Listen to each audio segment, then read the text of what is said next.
ದೇವರಿಗಾಗಿ ಜೀವಿಸಬೇಕೆನ್ನುವ ನಮ್ಮ ಆಶೆಯು, ನಮ್ಮ ಅಭಿಪ್ರಾಯ, ಕ್ರಿಯೆಗಳು ಸತ್ಯದ ಮಾರ್ಗದರ್ಶನದಲ್ಲಿ ಇಲ್ಲದಿದ್ದರೆ ನಾವು ಅಧಪತನಕ್ಕೆ ಇಳಿಯುತ್ತೇವೆ.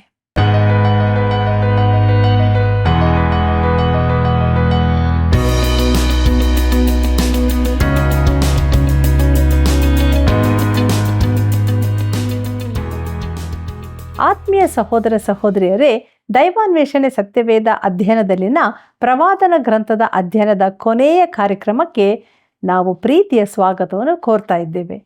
ಕಳೆದ ಎಲ್ಲ ಕಾರ್ಯಕ್ರಮದಲ್ಲಿ ದೇವರು ತನ್ನ ವಾಕ್ಯದಲ್ಲಿ ನಮ್ಮನ್ನು ಬಲಪಡಿಸಿ ನಡೆಸಿದ್ದಾನೆ. ಆತನಿಗೆ ಸ್ತೋತ್ರ ಸಲ್ಲಿಸುತ್ತಾ ಇಂದು ನಾವು ಇಸ್ರಾಯೇಲಿನ ದೇಶಗಳಿಗೆ ಪ್ರವಾದನೆ, ಯೆರೂಸಲೇಮಿನ ನಾಶನ ಎಂಬ ಸಂಗತಿಗಳನ್ನು ಧ್ಯಾನ ಮಾಡೋಣ. ಆತ್ಮಿಕ ಪ್ರಯೋಜನ ಹೊಂದಿಕೊಳ್ಳೋಣ. ಬನ್ರಿ ನಮ್ಮ ಅಧ್ಯಯನವನ್ನು ಈಗ ಪ್ರಾರಂಭಿಸೋಣ.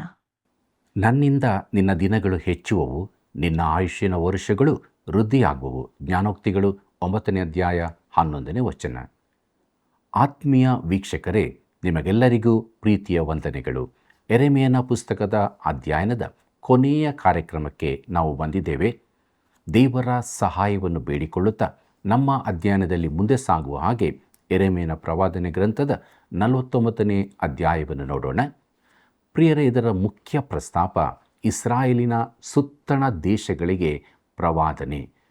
ಪ್ರಿಯರೇ, ಯಹೂದ್ಯರಲ್ಲಿ ಹಿಂದೆ ಉಳಿದ ಜನರು ಐಗುಪ್ತಕ್ಕೆ ಹೋಗುವ ತಪ್ಪನ್ನು ಮಾಡಿದರೆಂದು ನಾವು ಈಗಾಗಲೇ ನೋಡಿದೆವು. ಅವರು ದೇವರಿಗೆ ಅವಿಧೇಯರಾಗಿ ಅಲ್ಲಿಗೆ ಹೋದರು. ಅವರ ಸ್ಥಿತಿ ಬಾಣಲೆಯಿಂದ ಬೆಂಕಿಗೆ ಬಿದ್ದಂತಾಯಿತು. ಇಸ್ರಾಯೇಲಿನಲ್ಲಿನ ಯುದ್ಧಗಳು ನಿಂತವು. ಈಗ ಯಾರೂ ಆ ದೇಶವನ್ನು ಸ್ವಾಧೀನಪಡಿಸಿಕೊಳ್ಳುವ ಇಚ್ಛೆ ಇರಲಿಲ್ಲ. ಅಲ್ಲಿನ ಪಟ್ಟಣಗಳು ಹಾಳು ಮಾಡಲ್ಪಟ್ಟು ಸುಡಲ್ಪಟ್ಟವು. ಕೇವಲ ಅವಶೇಷಗಳು ಮಾತ್ರ ಉಳಿದವು. ಪ್ರೀತಿಯುಳ್ಳ ದೇವಜನರೇ, ತಮ್ಮ ಅಭಿಪ್ರಾಯ, ಕ್ರಿಯೆ, ಉದ್ದೇಶಗಳು ದೇವರಿಗಾಗಿ ಜೀವಿಸಬೇಕೆನ್ನುವ ಆಶೆಯಿಂದ ಕೂಡಿರದಿದ್ದರೆ, ದೇವರ ಸತ್ಯವು ನಮ್ಮ ಮಾರ್ಗದರ್ಶಕವಾಗಿರದಿದ್ದರೆ ನಾವು ಅಧಪತನಕ್ಕೆ ಇಳಿದಿದ್ದೇವೆಂದು ಅರ್ಥ ಮತ್ತು ಅದರಿಂದ ನಮಗೆ ಸಮಾಧಾನವಾಗಲಿ ಸಮೃದ್ಧಿಯಾಗಲಿ ಉಂಟಾಗುವುದಿಲ್ಲ. ಪ್ರಿಯರೇ, ಚರಿತ್ರೆಯ ಆದಿಯಿಂದಲೂ ಇದು ಸತ್ಯಾನುಭವವಾಗಿರುತ್ತದೆ. ನಾವು ಕಲಿಯಲಿಚ್ಛಿಸುವುದಾದರೆ ಚರಿತ್ರೆಯಿಂದ ತುಂಬ ಪಾಠಗಳನ್ನು ಕಲಿಯಬಹುದು. ಪ್ರಿಯರೇ, ಮುಂದಕ್ಕೆ ನಾವು ಅಮ್ಮೋನಿನ ವಿಷಯ ದೈವೋಕ್ತಿ ಎಂಬ ವಿಚಾರವನ್ನು ನೋಡೋಣ. ಕರ್ತನಲ್ಲಿ ಪ್ರೀತಿಯುಳ್ಳ ದೇವಜನರೇ, ಯಹೂದದ ಜನಶೇಷವು ಅಮ್ಮೋನಿನ ಆಶ್ರಯ ಪಡೆಯಲಿಕ್ಕಾಗುವುದಿಲ್ಲ. ಯಾಕಂದರೆ ಅಮ್ಮೋನು ಕೂಡ ನಾಶ ಹೊಂದುತ್ತದೆ. ಈಗಿನ ಕಾಲದಲ್ಲಿ ಅಮ್ಮೋನ್ ರಾಜ್ಯವೇ ಇರುವುದಿಲ್ಲ. ದೇವರು ಏನು ಹೇಳುತ್ತಾನೆಂದು ಕೇಳಿರಿ. ಯೆರೆಮೀಯನ ಪ್ರವಾದನೆ ಗ್ರಂಥ 49ನೇ ಅಧ್ಯಾಯ 6ನೇ ವಚನವನ್ನು ಗಮನಿಸಿರಿ. ಆದರೂ ಕಾಲಾಂತರದಲ್ಲಿ ಅಮ್ಮೋನ್ಯರ ದುರಾವಸ್ಥೆಯನ್ನು ತಪ್ಪಿಸುವೆನು, ಇದು ಯೆಹೋವನ ನುಡಿ ಎಂಬುದಾಗಿ. ಪ್ರೀತಿಯುಳ್ಳ ದೇವಜನರೇ, ಅಮ್ಮೋನು ಪುನಃಸ್ಥಾಪಿಸಲ್ಪಡುವುದು. ಈ ಪ್ರವಾದನೆಗಳು ಗಮನಾರ್ಹವಾದವುಗಳು. ಏದೋಮಿನ ವಿಷಯ ಎಂಬುದಾಗಿ ನೋಡೋಣ. ಪ್ರಿಯರೇ, ಏದೋಮಿನ ವಿಷಯದ ದೈವೋಕ್ತಿಗೆ ಹೆಚ್ಚು ಸ್ಥಳ ಕೊಡಲ್ಪಟ್ಟಿದೆ. ಬಹುಶಃ ಏದೋಮು ಇಸ್ರಾಯೇಲಿನ ಸಂಬಂಧಿಯಾಗಿರುವುದರಿಂದ ಇರಬಹುದು. ಏಸಾವನು ಯಾಕೋಬನು ಅಣ್ಣ ತಮ್ಮಂದಿರಾಗಿದ್ದರು. ಏದೋಮ್ ಹಾಗೂ ಇಸ್ರಾಯೇಲ್ ಜನಾಂಗಗಳು ಈ ಇಬ್ಬರಿಂದ ಉತ್ಪತ್ತಿಯಾದವು. ಆದರೆ ವರ್ಷಾನುಕಾಲದಿಂದಲೂ ಏದೋಮು ಹಾಗೂ ಇಸ್ರಾಯೇಲು ಸ್ನೇಹ ಸಂಬಂಧದಲ್ಲಿ ಇರಲೇ ಇಲ್ಲ. ದೇವರು ಏಸಾವನಿಂದ ದೊಡ್ಡ ಜನಾಂಗವಾಗುವಂತೆ ಮಾಡುವೆನೆಂದು ಹೇಳಿದ್ದರಿಂದ ಏದೋಮು ದೊಡ್ಡ ಜನಾಂಗವಾಯಿತು. ಮುಂದುವರೆದು ನಾವು ನೋಡೋಣ. ಯೆರೆಮೀಯನ ಪ್ರವಾದನೆ ಗ್ರಂಥ 49ನೇ ಅಧ್ಯಾಯ 7 ಮತ್ತು 8ನೇ ವಚನಗಳನ್ನು. ಏದೋಮ್ಯರನ್ನು ಕುರಿತದ್ದು. ಸೇನಾಧೀಶ್ವನಾದ ಯೆಹೋವನು ಇಂತೆನ್ನುತ್ತಾನೆ, ತೇಮಾನ್ ಸೀಮೆಗಿದ್ದ ಬುದ್ಧಿಯು ಇನ್ನಿಲ್ಲವೋ? ವಿವೇಕಿಗಳ ಆಲೋಚನಾ ಶಕ್ತಿಯು ಅಳಿಯಿತೋ? ಅವರ ಜ್ಞಾನವು ಮಾಯವಾಯಿತೋ? ದೇದಾನಿನವರೇ, ಹಿಂದಿರುಗಿರಿ, ಓಡಿ ಹೋಗಿರಿ, ಒಳ ಪ್ರಾಂತ್ಯದಲ್ಲಿ ವಾಸಿಸಿರಿ. ಯಾಕಂದರೆ ನಾನು ಏದೋಮನ್ನು ದಂಡಿಸುವ ಕಾಲದಲ್ಲಿ ಏಸಾವನಿಗೆ ವಿಧಿಸಿದ ಆಪತ್ತನ್ನು ಅದರ ಮೇಲೆ ಬರಮಾಡುವೆನು ಎಂಬುದಾಗಿ. ಪ್ರೀತಿಯುಳ್ಳ ಸಹೋದರ ಸಹೋದರಿಯರೇ, ಏದೋಮು ದಕ್ಷಿಣದ ಪ್ರದೇಶದಲ್ಲಿತ್ತು. ಮೃತ ಸಮುದ್ರದ ಪೂರ್ವ ಭಾಗದಲ್ಲಿ ಮೃತ ಸಮುದ್ರಕ್ಕೂ ಆಕಾಬ ಕೊಲ್ಲಿಗೂ ನಡುವಣ ಪ್ರದೇಶದಲ್ಲಿತ್ತು.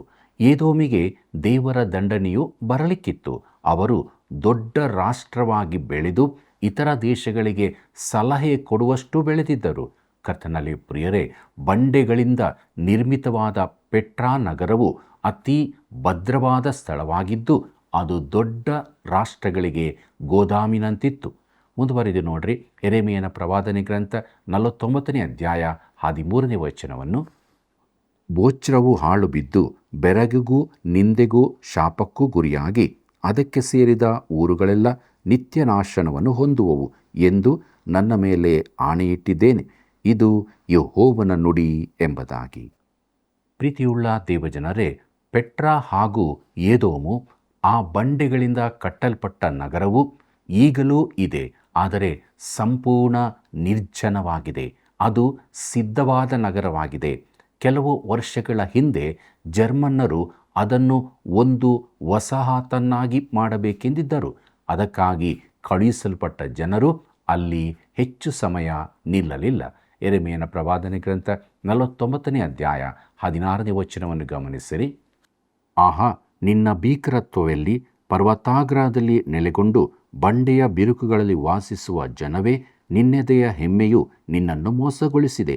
ನೀನು ಹದ್ದಿನಂತೆ ನಿನ್ನ ಗೂಡನ್ನು ಉನ್ನತ ಸ್ಥಾನದಲ್ಲಿ ಕಟ್ಟಿಕೊಂಡರೂ ನಿನ್ನನ್ನು ಅಲ್ಲಿಂದ ಇಳಿಸಿಬಿಡುವೆನು ಎಂಬುದಾಗಿ. ಪ್ರೀತಿಯುಳ್ಳ ದೇವಜನರೇ, ಏದೋಮ್ಯರ ದೊಡ್ಡ ಪಾಪವೆಂದರೆ ಹೆಮ್ಮೆಯಾಗಿದೆ. ಅದಕ್ಕಾಗಿ ಅವರಿಗೆ ದಂಡನೆಯಾಯಿತು. ಅವರಿರುವ ಸ್ಥಳವು ಅದ್ಭುತವಾಗಿ ಸುರಕ್ಷಿತವಾದದ್ದಾಗಿತ್ತು. ಪೆಟ್ರಾ ನಗರದ ಪ್ರದೇಶವು ಆಳವಾದ ಹಾಗೂ ಉದ್ದವಾದ ಇರಕಲು ಕಣಿವೆಯಾಗಿತ್ತು. ಅದರ ಹೆಸರು ಸಿಕ್ ಎಂದು. ಪ್ರಿಯರೇ, ಆಧುನಿಕ ಮಾನವನು ವಿಮಾನಗಳು ಬರುವ ತನಕ ಅಲ್ಲಿಗೆ ಪ್ರವೇಶ ಮಾಡಲಾರದವನಾಗಿದ್ದನು. ಮುಂದಕ್ಕೆ ನಾವು ನೋಡೋಣ. ಯೆರೆಮೀಯನ ಪ್ರವಾದನೆ ಗ್ರಂಥ 49ನೇ ಅಧ್ಯಾಯ 17 ಮತ್ತು 18ನೇ ವಚನಗಳನ್ನು. ಇದು ಯೆಹೋವನ ನುಡಿ. ಏದೋಮು ಬೆರಗಿಗೆ ಆಸ್ಪದವಾಗುವುದು. ಹಾದು ಹೋಗುವವರೆಲ್ಲರೂ ಅದಕ್ಕೆ ಸಂಭವಿಸಿದ ವಿಪತ್ತುಗಳಿಗೆ ಬೆರಗಾಗಿ ಸಿಳ್ಳು ಹಾಕುವರು. ನಾನು ಕೆಡವಿದ ಸೊದೋಮ್ ಗೊಮೋರ ಪಟ್ಟಣಗಳಲ್ಲಿಯೂ ಸುತ್ತಣ ಊರುಗಳಲ್ಲಿಯೂ ಹೇಗೋ ಹಾಗೆಯೇ ಏದೋಮಿನಲ್ಲಿಯೂ ಯಾರೂ ವಾಸಿಸರು, ಯಾವ ನರಪ್ರಾಣಿಯೂ ಇಳುಕೊಳ್ಳನು ಎಂಬುದಾಗಿ. ಪ್ರೀತಿಯುಳ್ಳ ದೇವಜನರೇ, ಈ ಪ್ರವಾದನೆಯು ಅಕ್ಷರಸ್ಥ ನೆರವೇರಿದೆ. ಪಟ್ಟಣವು ಇನ್ನೂ ಅಲ್ಲೇ ಇದೆ. ಅದು ಬಂಡೆಗಳ ನಡುವೆ ಕಟ್ಟಲ್ಪಟ್ಟಿರುವುದರಿಂದ ಅದನ್ನು ನಾಶಪಡಿಸಲು ಸಾಧ್ಯವಿಲ್ಲ. ಅದರಲ್ಲಿ ಜನರು ವಾಸಿಸುವುದಿಲ್ಲವೆಂದು ದೇವರು ಹೇಳಿದ್ದಾನೆ. ಹಾಗೆಯೇ ಆಗಿರುತ್ತದೆ. ಅದು ಪೂರ್ಣ ಸಿದ್ಧವಾಗಿರೋ ಪಟ್ಟಣ, ಆದರೂ ಅದು ಮನುಷ್ಯರ ವಾಸಸ್ಥಳವಾಗಲಿಲ್ಲ. ಈ ಪ್ರವಾದನೆಯನ್ನು ತೂರಿನ ವಿಷಯದ ಪ್ರವಾದನೆಯೊಂದಿಗೆ ಇರಿಸಿ ನೋಡಿದರೆ ಅದು ಇನ್ನೂ ವಿಶೇಷವಾಗಿ ಕಾಣುತ್ತದೆ. ಪ್ರಿಯರೇ, ತೂರನ್ನು ಏನೂ ಉಳಿಯದಂತೆ ಬಾಚಲಾಗುವುದೆಂದು ದೇವರು ಹೇಳಿದ್ದಾನೆ. ಆದರೆ ಬಳಿಕ ಅಲ್ಲಿ ಜನವಾಸ ಉಂಟಾಗುವುದು. ಈ ದಿನಗಳಲ್ಲಿ ತೂರಿನಲ್ಲಿ ಜನರಿದ್ದಾರೆ. ಅದಕ್ಕೆ ಬದಲಾಗಿ ಪೆಟ್ರಾ ನಗರವು ಪೂರ ನಿರ್ನಾಮವಾಗದಿದ್ದರೂ ಅಲ್ಲಿ ಜನರು ವಾಸಿಸುತ್ತಿಲ್ಲ. ಎಂಥ ವಿಪರ್ಯಾಸ ನೋಡ್ರಿ. ಮುಂದಕ್ಕೆ ನೋಡೋಣ. ಯೆರೆಮೀಯನ ಪ್ರವಾದನೆ ಗ್ರಂಥ 49ನೇ ಅಧ್ಯಾಯ 20ನೇ ವಚನವನ್ನು. ಈಗಿರಲು ಯೆಹೋವನು ಏದೋಮಿನ ವಿಷಯವಾಗಿ ಮಾಡಿಕೊಂಡಿರುವ ಆಲೋಚನೆಯನ್ನು, ಆತನು ತೇಮಾನ್ಯರನ್ನು ಕುರಿತು ಸಂಕಲ್ಪಿಸಿರುವ ಉದ್ದೇಶವನ್ನು ಆಲಿಸಿರಿ. ಮೃಗಗಳು ಖಂಡಿತವಾಗಿ ಹಿಂಡಿನ ಮರಿಗಳನ್ನು ಎಳೆದುಕೊಂಡು ಹೋಗುವವು. ನಿಶ್ಚಯವಾಗಿ ಅವುಗಳ ಹುಲ್ಗಾವಲು ಅವುಗಳ ನಾಶನಕ್ಕಾಗಿ ಬೆದರುವವು ಎಂಬುದಾಗಿ. ಕರ್ತನಲ್ಲಿ ಪ್ರಿಯರೇ, ಪಟ್ಟಣವು ನಿರ್ಜನವಾಗಿರುವುದು. ಏದೋಮ್ ರಾಷ್ಟ್ರವೇ ಇಲ್ಲದಂತಾಗಿದೆ. ಮುಂದಕ್ಕೆ ನಾವು ದಮಸ್ಕದ ಕುರಿತ ಪ್ರವಾದನೆ ಎಂಬ ವಿಚಾರವನ್ನು ನೋಡೋಣ. ಯೆರೆಮೀಯನ ಪ್ರವಾದನೆ ಗ್ರಂಥ 49ನೇ ಅಧ್ಯಾಯ 23 ಮತ್ತು 24ನೇ ವಚನಗಳನ್ನು ಗಮನಿಸಿರಿ. ದಮಸ್ಕವನ್ನು ಕುರಿತದ್ದು. ಆಮಾತಿಗೂ ಅರ್ಪಾದಿಗೂ ಆಶಾಭಂಗವಾಯಿತು. ಅವು ಆ ಶುಭ ಸಮಾಚಾರವನ್ನು ಕೇಳಿ ಕರಗಿ ಹೋಗಿವೆ. ಸಮುದ್ರಕ್ಕೆ ತಳ್ಳಣ ಹತ್ತಿದೆ, ಸುಮ್ಮನಿರಲಾರದು. ದಮಸ್ಕವು ಕುಂದಿದೆ, ಓಡಿ ಹೋಗಲು ಹಿಂದಿರುಗಿದೆ. ಅದಕ್ಕೆ ನಡುಕ ಹಿಡಿದಿದೆ, ಪ್ರಸವ ವೇದನೆಯಂತಿರುವ ಯಾತನಾ ವ್ಯಥೆಗಳಿಗೆ ಒಳಗಾಗಿದೆ ಎಂಬುದಾಗಿ. ಪ್ರೀತಿಯುಳ್ಳ ದೇವಜನರೇ, ಜನ ವಸತಿ ಇರುವ ನಗರಗಳಲ್ಲಿ ದಮಸ್ಕವು ಅತಿ ಹಳೆಯದೆಂದು ಹೇಳಲಾಗುತ್ತಿದೆ. ಬೇರೆ ಅನೇಕ ನಗರಗಳು ಈ ರೀತಿ ಜನವಸತಿ ಇರುವವುಗಳಾಗಿದ್ದರೂ ದಮಸ್ಕವು ಅವೆಲ್ಲವುಗಳಿಗಿಂತ ಅತೀ ಹಿಂದಿನದು. ಪ್ರಿಯರೇ, ದಮಸ್ಕವು ನಿರ್ನಾಮವಾಗುವುದೆಂಬ ಪ್ರವಾದನೆ ಇಲ್ಲಿದೆ. ಅದು ನಾಶ ಮಾಡಲ್ಪಟ್ಟಿದೆ ಮತ್ತು ಹಲವು ಬಾರಿ ತನ್ನ ಸ್ಥಳವನ್ನು ಬದಲಾಯಿಸಿದೆ. ಆದರೂ ನಗರದ ಹೆಸರು ದಮಸ್ಕವೆಂದೇ ಇರುತ್ತದೆ. ಪ್ರಿಯರೇ, ಇಂದು ಅದು ಸಿರಿಯಾ ದೇಶದ ಮುಖ್ಯ ಪಟ್ಟಣವಾಗಿದೆ. ಪ್ರೀತಿಯುಳ್ಳ ದೇವಜನರೇ, ಮುಂದಕ್ಕೆ ನಾವು ಕೇದಾರ್, ಹಾಚೋರ್, ಏಲಾಮ್ಗಳ ಕುರಿತು ಪ್ರವಾದನೆ ಎಂಬ ವಿಚಾರವನ್ನು ನೋಡೋಣ. ಪ್ರೀತಿಯುಳ್ಳ ದೇವಜನರೇ, ಎರಡು ಪ್ರಮುಖ ಸ್ಥಳಗಳಾದ ಕೇದಾರ್ ಹಾಗೂ ಆಚೋರಿನ ವಿಷಯವಾದ ಪ್ರವಾದನೆ ಇದೆ. ಅವುಗಳ ಕುರಿತಾಗಿ ನಮಗೆ ಹೆಚ್ಚೇನು ತಿಳಿದಿರುವುದಿಲ್ಲ. ಅವುಗಳನ್ನು ನೆಬೂಕದ್ನೆಚ್ಚರನು ಹೊಡೆಯುವನೆಂದು ಹೇಳಿದೆ. ಹಾಗೆಯೇ ಅವನು ಮಾಡಿದನು. ಮತ್ತು ಏಲಾಮಿನ ಕುರಿತಾದ ಪ್ರವಾದನೆಯೂ ಇದೆ. ಯೆರೆಮೀಯನ ಪ್ರವಾದನೆ ಗ್ರಂಥ 49ನೇ ಅಧ್ಯಾಯ 35ನೇ ವಚನವನ್ನು ಗಮನಿಸಿರಿ. ಸೇನಾಧೀಶ್ವರನಾದ ಯೆಹೋವನು ಇಂತೆನ್ನುತ್ತಾನೆ, ಇಗೋ, ನಾನು ಏಲಾಮಿನ ಮುಖ್ಯ ಬಲವಾದ ಬಿಲ್ಲನ್ನು ಮುರಿದು ಬಿಡುವೆನು ಎಂಬುದಾಗಿ. ಪ್ರೀತಿಯುಳ್ಳ ದೇವಜನರೇ, ಏಲಾಮು ನಿರ್ಮೂಲ ಮಾಡಲ್ಪಡುತ್ತದೆ, ಆದರೆ ಕಟ್ಟ ಕಡೆಯಲ್ಲಿ ಪುನರ್ಸ್ಥಾಪಿಸಲ್ಪಡುವುದು.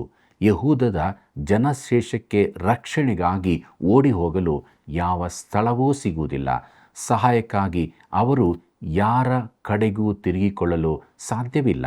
ಅವರು ಎಲ್ಲ ಕಡೆಗೆ ತಿರುಗಿಯೂ ನಿರಾಶರಾಗಬೇಕಾಯಿತು. ಪ್ರಿಯರೇ, ಅವರಿಗಿದ್ದ ಒಂದೇ ಒಂದು ಆಶ್ರಯ ದೇವರದು, ಆದರೆ ಅವರು ಆತನ ಕಡೆಗೆ ತಿರುಗಿಕೊಳ್ಳಲಿಲ್ಲ. ಪ್ರೀತಿಯುಳ್ಳ ದೇವಜನರೇ, ಮುಂದಕ್ಕೆ ನಾವು ಯೆರೆಮೀಯನ ಪ್ರವಾದನೆ ಗ್ರಂಥದ 50 ಮತ್ತು 51ನೇ ಅಧ್ಯಾಯಗಳನ್ನು ನೋಡೋಣ. ಇದರ ಮುಖ್ಯ ಪ್ರಸ್ತಾಪ ಬಾಬೇಲಿನ ವಿಷಯವಾದ ದೈವೋಕ್ತಿ. ಕರ್ತನಲ್ಲಿ ಪ್ರಿಯರೇ, ಆ ಕಾಲದಲ್ಲಿ ಜಗತ್ತಿನ ಅತ್ಯುನ್ನತ ಸ್ಥಾನದಲ್ಲಿದ್ದ ರಾಷ್ಟ್ರಕ್ಕೆ ಹೇಳಲ್ಪಟ್ಟ ಪ್ರವಾದನೆಯನ್ನು ಇಲ್ಲಿ ನೋಡುತ್ತೇವೆ. ಅದು ಮೊದಲನೆಯ ದೊಡ್ಡ ಜಾಗತಿಕ ಶಕ್ತಿಯಾಗಿತ್ತು, ಆದರೆ ಅದು ಕೂಡ ನಾಶ ಮಾಡಲ್ಪಟ್ಟಿದೆ. ಬಾಬೇಲಿಗೆ ದಂಡನೆ ಬರಲಿದೆ. ಯೆರೆಮೀಯನ ಪ್ರವಾದನೆ ಗ್ರಂಥ 50ನೇ ಅಧ್ಯಾಯ ಮೊದಲಿನ 2 ವಚನಗಳನ್ನು ಗಮನಿಸಿರಿ.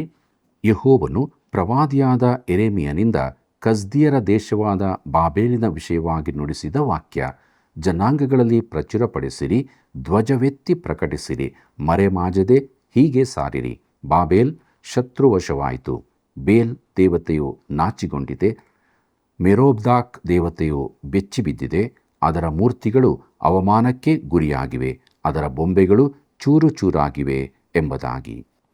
ಕರ್ತನಲ್ಲಿ ಪ್ರಿಯರೇ, ಈ ಪ್ರವಾದನೆ ಬರೆಯಲ್ಪಡುವಾಗ ಇಸ್ರಾಯೇಲು ಭೂಲೋಕದ ಚರಿತ್ರೆಯಿಂದ ಅಳಿಸಲ್ಪಡಬಹುದೆಂದು, ಬಾಬೇಲ್ ಜಾಗತಿಕ ಶಕ್ತಿಯಾಗಿ ಮುಂದುವರಿಯಬಹುದು ಎಂಬಂತೆ ಕಂಡುಬಂದಿತ್ತು. ಆದರೂ ಬಾಬೇಲ್ ನಾಶ ಮಾಡಲ್ಪಡುತ್ತದೆಂದು ದೇವರು ಹೇಳುತ್ತಾನೆ. ಮುಂದಕ್ಕೆ ನೋಡೋಣ. ಯೆರೆಮೀಯನ ಪ್ರವಾದನೆ ಗ್ರಂಥ 50ನೇ ಅಧ್ಯಾಯ 4ನೇ ವಚನವನ್ನು. ಆ ದಿನಗಳಲ್ಲಿ, ಆ ಕಾಲದಲ್ಲಿ ಇಸ್ರಾಯೇಲ್ಯರು ಯಹೂದ್ಯರು ಒಟ್ಟಿಗೆ ಹಿಂದಿರುಗಿ ದಾರಿಯುದ್ದಕ್ಕೂ ಅಳುತ್ತಾ ಬಂದು ತಮ್ಮ ದೇವರಾದ ಯೆಹೋವನನ್ನು ಮರೆಹೋಗುವರು ಎಂಬುದಾಗಿ. ಕರ್ತನಲ್ಲಿ ಪ್ರಿಯರೇ, ಇಸ್ರಾಯೇಲು ಉಳಿದುಕೊಳ್ಳುತ್ತದೆ. ಈ ಪ್ರವಾದನೆಯು ಕೊನೇ ದಿನಗಳಲ್ಲಿ ಇಸ್ರಾಯೇಲು ದೇವರ ಕಡೆಗೆ ತಿರುಗಿಕೊಳ್ಳುವ ಸಮಯಕ್ಕೆ ಸಂಬಂಧಿಸಿದ್ದಾಗಿದೆ. ಬಾಬೇಲು ದಂಡಿಸಲ್ಪಡುತ್ತದೆಂದು ದೇವರು ಹೇಳುತ್ತಾನೆ. ಪ್ರಿಯರೇ, ಮೇದ್ಯ ಪಾರಸಿಯರು ಅದನ್ನು ಸೋಲಿಸಲಿರುವರು. ಮುಂದಕ್ಕೆ ನೋಡಿರಿ. ಯೆರೆಮೀಯನ ಪ್ರವಾದನೆ ಗ್ರಂಥ 50ನೇ ಅಧ್ಯಾಯ 9ನೇ ವಚನವನ್ನು. ಇಗೋ, ನಾನು ಮಹಾಜನಾಂಗಗಳ ಸಮೂಹವನ್ನು ಎಬ್ಬಿಸಿ ಬಡಗಳಿಂದ ಬಾಬೇಲಿನ ಮೇಲೆ ಬೀಳಮಾಡುವೆನು. ಅವು ಬಾಬೇಲಿಗೆ ವಿರುದ್ಧವಾಗಿ ವ್ಯೂಹ ಕಟ್ಟಿ ಅದನ್ನು ಸ್ಥಳದೊಳಗಿಂದ ಕಿತ್ತು ಬಿಡುವು. ಅವುಗಳ ಬಾಣಗಳು ಸುಮ್ಮನೆ ಹಿಂದಿರುಗದ ಯುದ್ಧ ಪ್ರವೀಣ ಶೂರನಂತಿರುವವು ಎಂಬುದಾಗಿ. ಪ್ರೀತಿಯುಳ್ಳ ದೇವಜನರೇ, ಗೊಬ್ರಿಯನು ಬಹು ಚಾತುರ್ಯದ ರಣತಂತ್ರದಿಂದ ಬಾಬೇಲನ್ನು ಮುತ್ತಿಗೆ ಹಾಕಿದನು.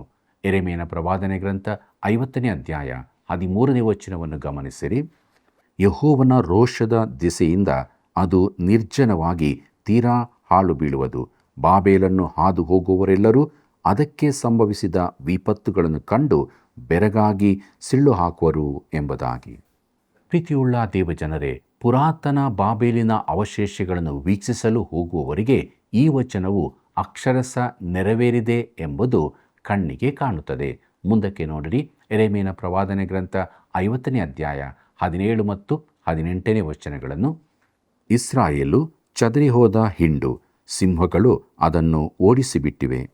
ಮೊಟ್ಟಮೊದಲು ಅಶ್ಶೂರದ ಅರಸನು ಅದನ್ನು ತಿಂದನು. ಕಟ್ಟಕಡೆಗೆ ಈಗ ಬಾಬೇಲಿನ ಅರಸನಾದ ನೆಬೂಕದ್ನೆಚ್ಚರನು ಅದರ ಎಲುಬುಗಳನ್ನು ಕಡಿದು ಬಿಟ್ಟನು. ಹೀಗಿರಲು ಇಸ್ರಾಯೇಲಿನ ದೇವರು ಸೇನಾಧೀಶ್ವರನೂ ಆದ ಯೆಹೋವನು ಇಂತೆನ್ನುತ್ತಾನೆ, ಆಹಾ, ನಾನು ಅಶ್ಶೂರದ ಅರಸನನ್ನು ದಂಡಿಸಿದಂತೆ ಬಾಬೇಲಿನ ಅರಸನನ್ನು ಅವನ ದೇಶವನ್ನು ದಂಡಿಸುವೆನು ಎಂಬುದಾಗಿ. ಕರ್ತನಲ್ಲಿ ಪ್ರಿಯರೇ, ಬಾಬೇಲಿನ ನಾಶನವು ಪಕ್ಕನೆ ಸಂಭವಿಸಲಿರುವುದು ಮತ್ತು ನೆನೆಸದಂತೆ ಬರಲಿರುವುದು. ಮುಂದಕ್ಕೆ ನೋಡೋಣ. ಯೆರೆಮೀಯನ ಪ್ರವಾದನೆ ಗ್ರಂಥ 50ನೇ ಅಧ್ಯಾಯ 24ನೇ ವಚನವನ್ನು. ಬಾಬೇಲೆ, ನಾನು ನಿನಗೆ ಉರುಳೊಡ್ಡಿದ್ದೆನು, ನೀನು ತಿಳಿಯದೆ ಸಿಕ್ಕಿಕೊಂಡಿ. ನೀನು ಯೆಹೋವನೊಂದಿಗೆ ಹೋರಾಡಿದ್ದರಿಂದ ಬೋನಿಗೆ ಬಿದ್ದು ನಾಶವಾದಿ ಎಂಬುದಾಗಿ. ಪ್ರೀತಿಯುಳ್ಳ ದೇವಜನರೇ, ಇದರ ಕುರಿತ ವಿವರವನ್ನು ದಾನಿಯೇಲ 5ನೇ ಅಧ್ಯಾಯದಲ್ಲಿ ಓದಬಹುದು. ಮುಂದಕ್ಕೆ ನೋಡಿರಿ. ಯೆರೆಮೀಯನ ಪ್ರವಾದನೆ ಗ್ರಂಥ 50ನೇ ಅಧ್ಯಾಯ 26ನೇ ವಚನವನ್ನು. ಲೋಕದ ಕಟ್ಟಕಡೆಯಿಂದ ಬಾಬೇಲಿಗೆ ಬನ್ನಿರಿ, ಅದರ ಕಣಜಗಳನ್ನು ತೆರೆಯಿರಿ, ಪಟ್ಟಣವನ್ನು ಹಾಳು ದಿಬ್ಬಗಳಾಗಿ ಮಾಡಿ ಪೂರ್ಣವಾಗಿ ನಾಶಪಡಿಸಿರಿ, ಏನೂ ಉಳಿಯದಿರಲಿ ಎಂಬುದಾಗಿ. ಪ್ರೀತಿಯುಳ್ಳ ಸಹೋದರ ಸಹೋದರಿಯರೇ, ನೀವು ಈಗಿನ ಬಾಬೇಲನ್ನು ನೋಡಬಹುದು. ಅದು ನಾಶನದ ದಿಬ್ಬವಾಗಿದೆ, ಪೂರ್ಣ ನಾಶವಾಗಿದೆ. ಯೆರೆಮೀಯನ ಪ್ರವಾದನೆ ಗ್ರಂಥ 50ನೇ ಅಧ್ಯಾಯ 28ನೇ ವಚನವನ್ನು ಗಮನಿಸಿರಿ. ಓಹೋ, ಬಾಬೇಲಿನಿಂದ ತಪ್ಪಿಸಿಕೊಂಡು ಓಡಿ ಹೋಗುವವರ ಶಬ್ದ! ನಮ್ಮ ದೇವರಾದ ಯೆಹೋವನು ತನ್ನ ಆಲಯವನ್ನು ನಾಶ ಮಾಡಿದವರಿಗೆ ಮುಯಿ ತೀರಿಸಿದ್ದಾನೆ ಎಂಬ ಸಮಾಚಾರವನ್ನು ಚಿಯೋನಿನಲ್ಲಿ ಪ್ರಕಟಿಸುವುದಕ್ಕೆ ಹೋಗುತ್ತಾರಲ್ಲ ಎಂಬುದಾಗಿ. ಪ್ರೀತಿಯುಳ್ಳ ದೇವಜನರೇ, ಬಾಬೇಲಿನ ನಾಶನದ ವರ್ತಮಾನವನ್ನು ಚಿಯೋನಿನಲ್ಲಿ ಪ್ರಕಟಿಸಬೇಕಾಗಿದೆ. ಮುಂದಕ್ಕೆ ನಾವು ಯೆರೆಮೀಯನ ಪ್ರವಾದನೆ ಗ್ರಂಥ 50ನೇ ಅಧ್ಯಾಯ 38ನೇ ವಚನದಿಂದ 40ನೇ ವಚನದವರೆಗೆ ನೋಡೋಣ. ಅಲ್ಲಿ ಹೀಗೆ ಬರುತ್ತದೆ. ಬೇಗೆಯು ಅವರ ನೀರನ್ನೆಲ್ಲ ಹೀರಲಿ, ಅದು ಬತ್ತಿ ಹೋಗುವುದು. ಅದು ಬೊಂಬೆಗಳಿಂದ ತುಂಬಿದ ದೇಶ. ಅದರ ಜನರು ಅಕಟ ವಿಕಟ ವಿಗ್ರಹಗಳ ಪೂಜೆಯಿಂದ ಮದವೇರಿಸಿಕೊಳ್ಳುತ್ತಾರಷ್ಟೇ. ಆದ ಕಾರಣ ತೋಳ ಮುಂತಾದ ಕಾಡು ಮೃಗಗಳು ಅಲ್ಲಿ ಹಕ್ಕೆ ಮಾಡಿಕೊಳ್ಳುವವು, ಉಷ್ಟ್ರ ಪಕ್ಷಿಗಳು ತಂಗುವವು. ಅದು ಎಂದಿಗೂ ನಿವಾಸ ಸ್ಥಳವಾಗದು, ತಲತಲಾಂತರಕ್ಕೂ ಅಲ್ಲಿ ಜನರು ಒಕ್ಕಲಿರರು. ದೇವರು ಕೆಡವಿದ ಸೊದೋಮ್ ಗೊಮೋರ ಪಟ್ಟಣಗಳಲ್ಲಿಯೂ ಸುತ್ತಣ ಊರುಗಳಲ್ಲಿಯೂ ಹೇಗೋ ಹಾಗೆಯೇ ಬಾಬೇಲಿನಲ್ಲಿಯೂ ಯಾರೂ ವಾಸಿಸರು, ಯಾವ ನರಪ್ರಾಣಿಯೂ ಇಳಕೊಳ್ಳನು ಎಂಬುದಾಗಿ. ಕರ್ತನಲ್ಲಿ ಪ್ರಿಯರೇ, ಬಾಬೇಲಿನ ನಾಶನವನ್ನು ಸೊದೋಮ್ ಗೊಮೋರದ ನಾಶನಕ್ಕೆ ಹೋಲಿಸಲಾಗಿದೆ. ಮುಂದಕ್ಕೆ ನೋಡಿರಿ. ಯೆರೆಮೀಯನ ಪ್ರವಾದನೆ ಗ್ರಂಥ 50ನೇ ಅಧ್ಯಾಯ 42ನೇ ವಚನವನ್ನು. ಬಿಲ್ಲನ್ನು ಈಟಿಯನ್ನು ಹಿಡಿದುಕೊಂಡಿದ್ದಾರೆ, ಅವರು ಕ್ರೂರರು, ನಿಷ್ಕರುಣಿಗಳು. ಅವರ ಧ್ವನಿಯು ಸಮುದ್ರದಂತೆ ಮೊರೆಯುತ್ತದೆ. ಕುದುರೆ ಹತ್ತಿದ್ದಾರೆ, ಬಾಬೇಲ್ ನಗರಿಯೇ, ಆ ಸೈನ್ಯವು ಶೂರನಂತೆ ನಿನ್ನ ಮೇಲೆ ಯುದ್ಧ ಸನ್ನದ್ಧವಾಗಿದೆ ಎಂದು ಯೆಹೋವನು ಅನ್ನುತ್ತಾನೆ ಎಂಬುದಾಗಿ. ಕರ್ತನಲ್ಲಿ ಪ್ರಿಯರೇ, ಮೇದ್ಯನಾದ ಗೊಬ್ರಿಯಾಸನು ಪಟ್ಟಣವನ್ನು ಹೊಕ್ಕಾಗ ಇದೇ ರೀತಿ ಆಯಿತು. ಪ್ರಿಯರೇ, 51ನೇ ಅಧ್ಯಾಯದಲ್ಲಿ ಬಾಬೇಲಿನ ಮೇಲೆ ಬರತಕ್ಕ ದೇವರ ದಂಡನೆಯ ಮುನ್ಸೂಚನೆಯನ್ನು ಮುಂದುವರಿಸಲಾಗಿದೆ. ಅದೇನೆಂಬುದಾಗಿ ನೋಡೋಣ. ಯೆರೆಮೀಯನ ಪ್ರವಾದನೆ ಗ್ರಂಥ 51ನೇ ಅಧ್ಯಾಯ 6ರಿಂದ 8ನೇ ವಚನದವರೆಗೆ ಗಮನಿಸಿರಿ. ನೀವು ಬಾಬೇಲಿನೊಳಗಿಂದ ಓಡಿ ಹೋಗಿ ನಿಮ್ಮ ನಿಮ್ಮ ಪ್ರಾಣಗಳನ್ನು ಉಳಿಸಿಕೊಳ್ಳಿರಿ. ಅದಕ್ಕೆ ಉಂಟಾಗುವ ದಂಡನೆಗೆ ಒಳಗಾಗಬೇಡಿರಿ. ಯೆಹೋವನು ಮುಯಿ ತೀರಿಸುವ ಕಾಲ ಬಂದಿದೆ. ಆತನು ಬಾಬೇಲಿಗೆ ಪ್ರತಿಕಾರ ಮಾಡುವನು. ಬಾಬೇಲ್ ಯೆಹೋವನ ಕೈಯಲ್ಲಿನ ಹೊನ್ನಿನ ಪಾತ್ರೆ. ಲೋಕದವರೆಲ್ಲರೂ ಅದರಲ್ಲಿ ಕುಡಿದು ಮತ್ತರಾದರು. ಜನಾಂಗಗಳು ಅದರಲ್ಲಿನ ದ್ರಾಕ್ಷಾರಸವನ್ನು ಕುಡಿದು ಹುಚ್ಚಾದವು. ಬಾಬೇಲ್ ತಟ್ಟನೆ ಬಿದ್ದು ಹಾಳಾಯಿತು. ಅದಕ್ಕಾಗಿ ಅರಿಚಿರಿ, ಅದರ ನೋವನ್ನು ನೀಗಿಸುವುದಕ್ಕೆ ಔಷಧವನ್ನು ಸಂಪಾದಿಸಿರಿ, ಗುಣವಾದೀತು ಎಂಬುದಾಗಿ. ಪ್ರೀತಿಯುಳ್ಳ ದೇವಜನರೇ, ಬಾಬೇಲು ಪಕ್ಕನೆ ನಾಶ ಮಾಡಲ್ಪಡುತ್ತದೆ. ಅದು ಅಕ್ಷರಸ ಹಾಗೆಯೇ ನೆರವೇರಿತು. ಮುಂದಕ್ಕೆ ನೋಡೋಣ. ಯೆರೆಮೀಯನ ಪ್ರವಾದನೆ ಗ್ರಂಥ 51ನೇ ಅಧ್ಯಾಯ 25 ಮತ್ತು 26ನೇ ವಚನಗಳನ್ನು. ಯೆಹೋವನು ಇಂತೆನ್ನುತ್ತಾನೆ, ಆಹಾ, ಲೋಕವನ್ನೆಲ್ಲ ಹಾಳು ಮಾಡುವ ನಾಶಕ ಪರ್ವತವೇ, ನಾನು ನಿನಗೆ ವಿರುದ್ಧನಾಗಿದ್ದೇನೆ. ನಾನು ನಿನ್ನ ಮೇಲೆ ಕೈಮಾಡಿ ನಿನ್ನನ್ನು ಜರಿಯ ಮೇಲಿಂದ ಕೆಳಕ್ಕೆ ಉರುಳಿಸುವೆನು, ಸುಟ್ಟ ಬೆಟ್ಟವನ್ನಾಗಿ ಮಾಡುವೆನು. ಮೂಲೆಗಲ್ಲಿಗಾಗಲಿ ಅಸ್ಥಿವಾರಕ್ಕಾಗಲಿ ಯಾರೂ ನಿನ್ನಿಂದ ಕಲ್ಲನ್ನು ತೆಗೆಯರು, ನೀನು ನಿತ್ಯ ನಾಶನಕ್ಕೆ ಗುರಿಯಾಗುವಿ ಎಂಬುದಾಗಿ. ಪ್ರಿಯರೇ, ಅದು ನಿಜವಾಗಿಯೂ ನಾಶನದ ಸ್ಥಿತಿಯಲ್ಲಿದೆ. ಮುಂದಕ್ಕೆ ನೋಡಿರಿ, ಯೆರೆಮೀಯನ ಪ್ರವಾದನೆ ಗ್ರಂಥ 51ನೇ ಅಧ್ಯಾಯ 36 ಮತ್ತು 37ನೇ ವಚನಗಳನ್ನು. ಆದುದರಿಂದ ಯೆಹೋವನು ಇಂತೆನ್ನುತ್ತಾನೆ, ಆಹಾ, ನಾನು ನಿನ್ನ ಪಕ್ಷವಾಗಿ ವ್ಯಾಜ್ಯವಾಡಿ ನಿನ್ನನ್ನು ಹಿಂಸಿಸಿದ ರಾಜ್ಯಕ್ಕೆ ಮುಯ್ತೀರಿಸುವೆನು. ಅದರ ಸರೋವರವು ಬತ್ತುವಂತೆಯೂ ಅದರ ಪ್ರವಾಹವು ಒಣಗುವಂತೆಯೂ ಮಾಡುವೆನು. ಆಗ ಬಾಬೇಲು ಹಾಳು ದಿಬ್ಬಗಳು ನರಿಗಳ ಹಕ್ಕೆಯೂ ಆಗಿರುವುದು, ಅದು ನಿರ್ಜನವಾಗಿ ಬೆರಗಿನ ಸಿಳ್ಳೆಗೆ ಗುರಿಯಾಗುವುದು ಎಂಬುದಾಗಿ. ಕರ್ತನಲ್ಲಿ ಪ್ರಿಯರೇ, ಈ ನಾಶನವು ಮುಂದಿನ ಯಾವ ಯುದ್ಧದ ಕಾರಣದಿಂದ ಬರತಕ್ಕದ್ದಲ್ಲ. ನದಿಯ ನೀರು ತನ್ನ ಹರಿವನ್ನು ತಿರುಗಿಸಿದ್ದರಿಂದ ಉಂಟಾದದ್ದು. ಬಾಬೇಲಿನ ಮೂಲಕ ನೇರವಾಗಿ ಹರಿಯುತ್ತಿದ್ದ ಯುಪ್ರಟೀಸ್ ನದಿಯು ಅದರ ನಿತ್ಯದ ಹರಿವಿನಿಂದ ತಿರುಗಿದ್ದರಿಂದ ಎರಡೂ ಬದಿಗಳಿಂದಲೂ ಸೈನಿಕರಿಗೆ ಒಳ ಪ್ರವೇಶಿಸಲು ಮಾರ್ಗವಾಯಿತು. ಈ ಕಾರ್ಯದಿಂದಾಗಿ ಅವರು ಪಟ್ಟಣದ ಬೀದಿಗಳಲ್ಲಿ ಪಕ್ಕನೇ ಕಾಣಿಸಿಕೊಂಡು ನಗರವನ್ನು ತಮ್ಮ ವಶ ಮಾಡಿಕೊಳ್ಳುವಂತಾಯಿತು. ಕರ್ತನಲ್ಲಿ ಪ್ರಿಯರೇ, ಮುಂದಕ್ಕೆ ನಾವು ಯೆರೆಮೀಯನ ಪ್ರವಾದನೆ ಗ್ರಂಥದ 52ನೇ ಅಧ್ಯಾಯವನ್ನು ನೋಡೋಣ. ಇದರ ಮುಖ್ಯ ಪ್ರಸ್ತಾಪ ಪ್ರವಾದಿಸಲ್ಪಟ್ಟ ಯೆರೂಸಲೇಮಿನ ನಾಶನ ಸಂಭವಿಸಿದ್ದು, ಯೆಹೋಯಾಕೀನನು ಬಂಧಿಸಲ್ಪಟ್ಟು ಬಾಬೇಲಿಗೆ ಒಯ್ಯಲ್ಪಟ್ಟ ಬಳಿಕ ಏನಾಯಿತೆಂಬುದನ್ನು ಕೂಡ ಯೆರೆಮೀಯನು ತಿಳಿಸುತ್ತಾನೆ.